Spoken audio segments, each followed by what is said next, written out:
स्वागत करता हूं आप सबों का हमारे YouTube channel Bihar education hub पे। तो चलिए हम लोग स्टार्ट करते हैं आज भक्ति आंदोलन एवं सूफी आंदोलन। ये जो जितने भी भक्ति आंदोलन आए हुए थे और सूफी आंदोलन, इन्होंने क्या किया था, समाज में एक प्रकार का अलग ही विचारधारा उत्पन्न करवाया था। लोगों की मन जो कलह थी उस कलह को इन्होंने शांत करने का प्रयास किया था। तो इसी में से जैसे रामानंद हो गए, कबीर हो गए, गुरु नानक हो गए, कुतुबुद्दीन बख्तियार काकी हो गए, उसके बाद शेख बुरहानुद्दीन औलिया हो गए।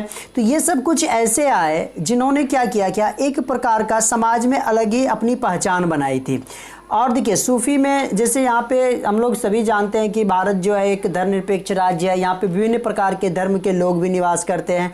तो सबों ने एक प्रकार का आंदोलन तरह से छेड़ चुका था। तो चलिए हम लोग स्टार्ट करते हैं। पहला क्वेश्चन है, कबीर का जन्म कब और कहाँ हुआ था? तो याद रखिएगा 1425 ईस्वी वाराणसी में हुआ था। कबीर के अनुयायी क्या कहलाए? तो कबीर पंथी कहलाए थे। कबीर की मृत्यु कहाँ हुई थी? तो मगहर में हुई थी। रामानंद का जन्म कब और कहाँ हुआ था? तो 1299 ईस्वी में प्रयाग में हुआ था। गुरु नानक का जन्म कब और कहाँ हुआ था? तो 1469 ईस्वी पंजाब में हुआ था। गुरु नानक के उपदेशों का संग्रह किसमें है? तो याद रखिए ये गुरु ग्रंथ साहब में जो है ये इसका संग्रह दिया गया उपदेशों का। चैतन्य महाप्रभु किसके उपासक थे? ये कृष्ण के उपासक थे। चैतन्य महाप्रभु का जन्म कहाँ हुआ था? तो ये बंगाल में हुआ था। मीराबाई का जन्म कब और कहाँ हुआ था? तो ये 1498 ईस्वी में राजस्थान में हुआ था। मीराबाई किसकी भक्त थी? तो कृष्ण की भक्त थी। भारत में चिश्ती संप्रदाय के प्रवर्तक कौन थे? ख्वाजा मोइनुद्दीन चिश्ती थे। भक्ति आंदोलन की दो प्रमुख परंपरा कौन कौन से? तो सगुन और दुर्गुण थे। देखिए ये जो यहाँ पे मैं बताया हूँ सगुन और दुर्गुण, ये आप जान लीजिए कि सगुन किसको कहते हैं। तो सगुन में क्या होता है कि देवी देवता जो होते हैं उसकी भक्ति और आराधना की जाती है, यानी कि हम लोग कह सकते हैं इसे मूर्ति पूजा पर अधिक बल दिया जाता था। और इसी जगह से निर्गुण की बात आते हैं।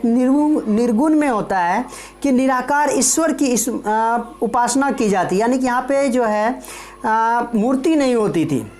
और इसी प्रकार उसको नानक कबीर आदि जैसे भी संत जी इसी परंपरा को अपनाए थे, निर्गुण परंपरा को।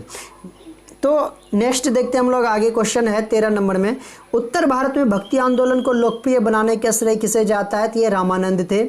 सूफी कितने वर्गों में विभाग था? तो ये 2 वर्गों में। देखिए ये बासरा और बेसरा।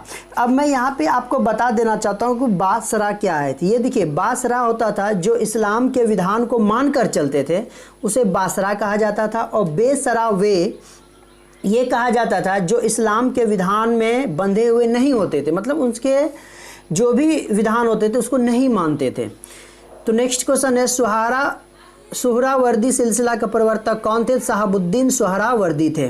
नेक्स्ट क्वेश्चन है, दक्षिण भारत में भक्ति आंदोलन को लोकप्रिय बनाने का श्रेय किसे जाता है? तो रामानुज को जाता है। तो ये जो थे 16 मोस्ट इंपॉर्टेंट क्वेश्चन था आप लोगों का, जो कि एग्जाम जो कि प्रिपेयर कर रहे हैं अभी तक 10 से 2-3 महीने में होने वाला है बी बॉस का, बिहार ओपन बोर्ड की तरफ से। इसके लिए ये जो चैप्टर था हमारा मोस्ट इंपॉर्टेंट क्वेश्चन था, आप लोग इसे ध्यान से पढ़ें, सुनें।